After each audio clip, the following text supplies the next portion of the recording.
حضرت آدم نے دعا مانگی تھی نا، ربنا ظلمنا انفسنا، اے اللہ ہم نے اپنی جانوں پر ظلم کیا. انہوں نے کہا تھا تو اگر کوئی بندہ حضرت آدم کو ظالم کہے گا تو کافر ہو جائے گا. اگر کسی نیک آدمی کا بیٹا کبھی غلط نکل آئے تو اس کا مطلب یہ نہیں کہ اس نے تربیت ٹھیک نہیں کی. ہاں یہ اعتراض چھوڑ دیں، اس لیے کہ نوح علیہ السلام کا بیٹا کافر ہو گیا. فرشتوں نے کہا کہ ہمیں قوم میں لوط علیہ السلام کے عذاب کے لیے بھیجا گیا ہے.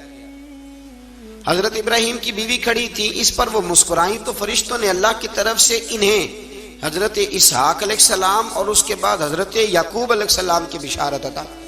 اللہ تعالیٰ نے حضرت ابراہیم علیہ السلام کو فرمایا، اے ابراہیم اس گزارش سے آپ گریزاں رہیں، اس کا یقینی فیصلہ ہو چکا ہے اور ان پر نہ ٹلنے والا عذاب نازل ہو کے رہے گا. وہ کیا گناہ کرتے تھے لوط علیہ السلام کی قوم میں میں نے بتایا تھا. علیہ السلام نے اللہ سے التجا کی کہ اے میرے پروردگار میرا بیٹا اور میرے اہل سے ہے اور تیرا وعدہ سچا ہے کہ تم میرے اہل کو بچا لے گا. اللہ نے فرمایا نوح وہ آپ کے اہل میں سے ہے ہی نہیں.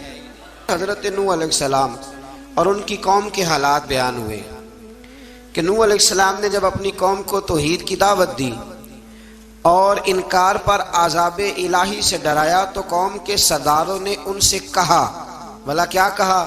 کہنے لگے آپ تو ہم جیسے بشر ہیں، تو ہماری طرح ہی ہیں آپ، اور آپ کے پیروکار پسماندہ یعنی غریب لوگ ہیں اور کم عقل لوگ ہیں. ہماری رائے میں آپ کو معاذ اللہ ہم پر کوئی فضیلت حاصل نہیں، بلکہ معاذ اللہ ثم معاذ اللہ.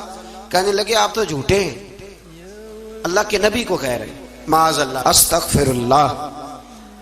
نوح علیہ السلام نے جواب دیا کہ میں اپنے رب کی جانب سے واضح دلیل رکھتا ہوں اور اس نے مجھے رحمت سے نوازا ہے، لیکن تم میرے مقام کو سمجھنے کی صلاحیت نہیں رکھتے، تم اتنی صلاحیت رکھتے نہیں ہو.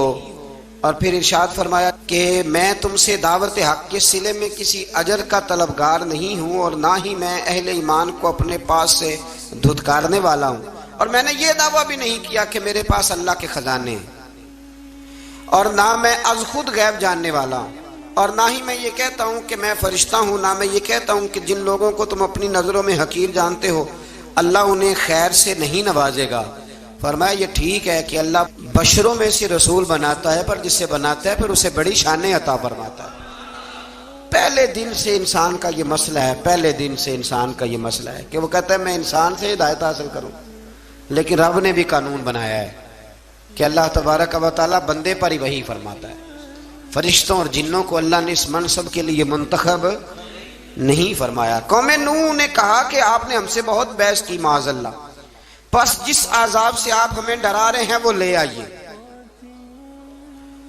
تو نوح علیہ السلام نے کہا کہ اللہ چاہے گا تو تم پر عذاب بھی آ جائے گا. آیت نمبر 37 سے 47 میں بتایا کہ اللہ تعالیٰ کی طرف سے نوح علیہ السلام کو حکم ہوا کہ ہماری نگرانی میں اور ہماری وحی کے مطابق آپ کشتی بنائیے اور ظالموں کے بارے میں ہم سے کوئی بات نہ کریں. حضرت نوح کی خواہش تھی کہ یا اللہ انہیں بھی معاف کر دے. فرمایا یہ ظالم ہے تو میرے نبی ان کے بارے میں مجھ سے کوئی بات نہ کریں، وہ ضرور غرق ہو جائیں گے. پھر وہ کشتی بنانے لگے اور جب ان کی قوم کے سردار ان کے پاس سے گزرتے تو ان کا مذاق اڑاتے. یہ آپ کیا کر رہے ہیں؟ آج بھی وزیر مشیر بڑے بڑے لوگ اللہ ماشاءاللہ دینداروں کا مذاق اڑاتے نہیں؟ اڑاتے ہیں کہ نہیں اڑاتے مذاق؟ یہ کن کا طریقہ ہے؟ یہ تو قرآن مجید کہہ رہا ہے کہ حضرت نوح کی قوم جو کافر تھی ان کا طریقہ ہے اہل ایمان کا مذاق اڑانا. تو وہ مذاق اڑانے لگے. نوح علیہ السلام نے کہا کہ وہ وقت آنے والا ہے کہ جب تمہارا مذاق اڑایا جائے گا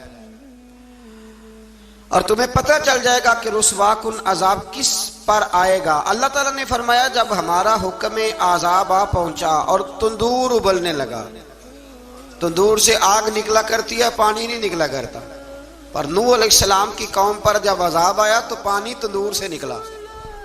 تندور سے اللہ نے پانی نکالا، جہاں سے پانی نکلا نہیں کرتا، تندور ابلنے لگا. اللہ اکبر. تو اللہ تبارک و تعالیٰ نے فرمایا تو ہم نے نوح علیہ السلام سے کہا کہ آپ خود اور اپنے گھر والوں کے ساتھ اس کشتی میں سوار ہو جائیں اور اہل ایمان کو بھی سوار کر لیں، اور ہر چیز کے جوڑے یعنی نار اور مادہ کو سوار کر لیں، اور ان کے ساتھ ایمان والے بہت کام تھے۔ حضرت نوح علیہ السلام دعائیں پڑھتے ہوئے سوار ہو گئے۔ پھر کیا ہوا، کشتی انہیں پہاڑوں جیسی موجوں میں لے جا رہی تھی کہ نوح علیہ السلام الگ کھڑے ہوئے اپنے بیٹے سے فرمانے لگے، بیٹے ہمارے ساتھ کشتی میں سوار ہو جا اور کافروں کے ساتھ نہ رہو۔ اس نے یعنی نوح علیہ السلام کے بیٹے نے کہا کہ میں آپ کے ساتھ نہیں بیٹھوں گا، ابھی کوئی پہاڑ آئے گا تو میں پہاڑ کی پناہ لے لوں گا۔ اگر کسی نیک آدمی کا بیٹا کبھی غلط نکل آئے تو اس کا مطلب یہ نہیں کہ اس نے تربیت ٹھیک نہیں کی، ہاں یہ اعتراض چھوڑ دیں، اس لیے کہ نوح علیہ السلام کا بیٹا کافر ہو گیا، اور جب سیلاب نظر آیا تو اسے کہا کہ آجا سوار ہو جا، تو کہنے لگا میں نہیں بیٹھوں گا، میں تو کسی پہاڑ کی پناہ لے لوں گا اور میں اس کے اندر چھپ جاؤں گا اور وہ پہاڑ مجھے پانی سے بچا لے گا۔ نوح علیہ السلام نے کہا آج اللہ کے حکم کے سوا کوئی بچانے والا نہیں ہے سوائے اس کے جس پر اللہ رحم فرمائے۔ پھر ان دونوں کے درمیان موج حائل ہو گئی، ایسے ایک موج اٹھی اور حضرت نوح کا بیٹا ڈوب گیا۔ اور جب حضرت نوح کا بیٹا ڈوبا، اللہ کی طرف سے حکم ہوا اے زمین اپنا پانی نگل لے، اے آسمان تھم جا، پانی خوش ہو گیا، اللہ کا فیصلہ نافذ ہو گیا اور کشتی کوہ جودی پر ٹھہر گئی۔ نوح علیہ السلام نے اللہ سے التجا کی، کیا میرے پروردگار میرا بیٹا اور میرے اہل سے ہے، اور تیرا وعدہ سچا ہے کہ تم میرے اہل کو بچا لے گا۔ اللہ نے فرمایا نوح وہ آپ کے اہل میں سے ہے ہی نہیں، وہ آپ کے اہل میں سے ہے ہی نہیں، اہل میں سے وہ ہوگا جو آپ کے طریقے پہ چلے گا، جو طریقے پہ نہ چلے وہ نسل میں سے ہے ہی نہیں، وہ ختم ہو گئی بات۔ اللہ اکبر۔ اس کے اعمال ٹھیک نہیں، جس بات کی حقیقت کا آپ کو معلوم نہ ہو اس کے بارے میں سوال نہ کریں۔ تو نوح علیہ السلام نے اللہ تعالیٰ سے اپنی اس اجتہادی خطا پر مغفرت اور رحم کی دعا کی۔ پھر طوفان نوح تھم جانے کے بعد وہ سلامتی کے ساتھ اتر گئے۔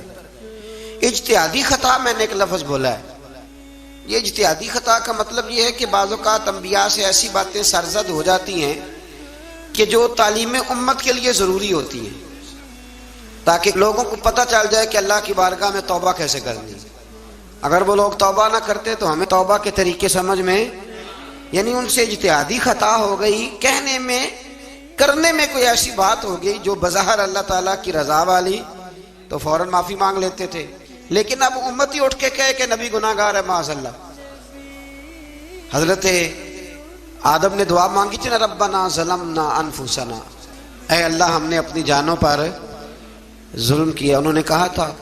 تو اگر کوئی بندہ حضرت آدم کو ظالم کہے گا تو کافر ہو جائے گا، تو اگر وہ کہے کہ وہ تو خود کہہ رہے ہیں، ایک بندہ اڑ جاتا ہے کہتے تو خود کہہ رہے ربنا ظلمنا، تو خدا کے بندے وہ اللہ کے نبی ہیں، وہ رب سے کہہ رہے ہیں، وہ عاجزی کے طور پر کہہ رہے ہیں۔ کچھ لوگ اڑ جاتے کہتے خود حضور نے کہا ہے جی انا بشر مثلکم، میں تمہاری طرح کا بشر ہوں، خود نبی پاک نے کہا ہے۔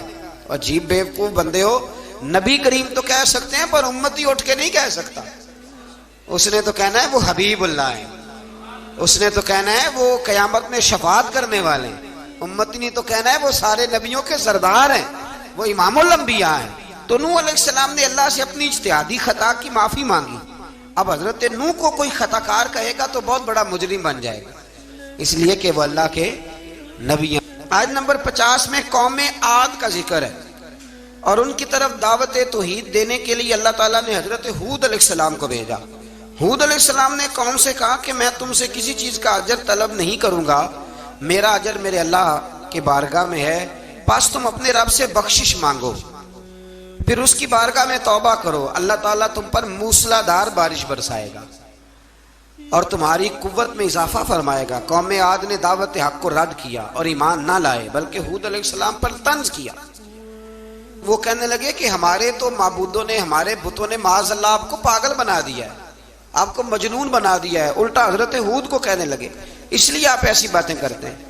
ہود علیہ السلام نے کہا میں اللہ کو گواہ بناتا ہوں اور تم بھی گواہ رہنا کہ میں تمہارے شرک سے بری ہوں، اور میں اللہ پر توکل کرتا ہوں، اور میں نے رسالت کا حق ادا کر دیا ہے۔ آیت نمبر 58 میں اللہ تعالیٰ نے فرمایا جب ہمارے عذاب کا وقت آ گیا تو ہم نے اپنی رحمت سے ہود اور ان کے ساتھ مومنوں کو نجات عطا کی۔ قوم عاد نے اللہ کی نشانیاں اور رسولوں کو جھٹلایا اور دنیا اور آخرت میں لعنت کے حقدار ہوئے۔ آیت نمبر 61 میں پھر سے حضرت صالح علیہ السلام اور ان کی قوم سمود کے حالات کو بیان کیا گیا۔ حضرت صالح نے کہا ہے میری قوم اللہ وحدہ لا شریک کی عبادت کرو، اس سے بخشش طلب کرو، اس کی بارگاہ میں توبہ کرو، اس نے تمہیں زمین سے پیدا کیا ہے، اس پر آباد کیا ہے۔ جواب دیا ہے صالح ہمارے آباء و اجداد کے معبودوں کی عبادت کو روکنے سے پہلے ہمیں آپ سے بڑی امیدیں تھیں، اور اب آپ ہمیں روکنے لگے ہیں باپ دادا کے دین سے، لیکن اب ہمیں آپ کی دعوت کے بارے میں شکوک ہیں۔ صالح علیہ السلام نے اپنی قوم سے کہا کہ یہ اللہ کی اونٹنی ہے اور یہ تمہارے لیے نشانی ہے، اسے چرنے کے لیے آزاد چھوڑ دو اور اسے تکلیف نہ دینا۔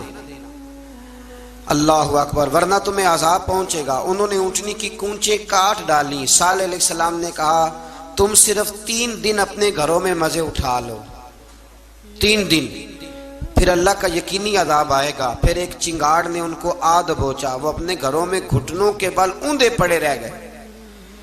صرف صالح علیہ السلام ان کے ساتھ اہل ایمان اس عذاب سے بچے۔ یہ 3 قوموں کا ذکر ہو گیا، نوح علیہ السلام کی قوم کا بھی، ہود علیہ السلام کی قوم کا بھی، اور حضرت صالح علیہ السلام۔ آگے اللہ تبارک و تعالیٰ نے آیت نمبر 69 میں اس بات کا بیان فرمایا کہ حضرت ابراہیم علیہ السلام کے پاس فرشتے بشری شکل میں آئے، انسانی شکل میں۔ انہوں نے اجنبی مہمانوں کے لیے بچڑے کا بھنا ہوا گوشت تیار کرایا۔ حضرت ابراہیم نے اپنے مہمانوں کے لیے بھنا ہوا کھانا تیار فرمایا تھا۔ تو آپ کیا کہیں گے کہ حضرت ابراہیم درویش نہیں تھے؟ عجیب بات ہے بھائی، آپ ہر بات میں اڑ جاتے ہیں۔